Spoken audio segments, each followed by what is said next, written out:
तमाम बादशाहत अल्लाह ही की है, आसमानों की भी और जमीन की भी।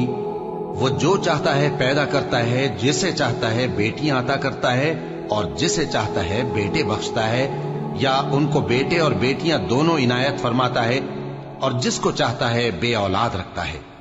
वो तो जानने वाला है, कुदरत वाला है, और किसी आदमी के लिए मुमकिन नहीं कि अल्लाह उससे बात करे मगर वही के जरिए या पर्दे के पीछे से, या कोई फरिश्ता भेज दे तो वो अल्लाह के हुक्म से जो अल्लाह चाहे इल्का करे।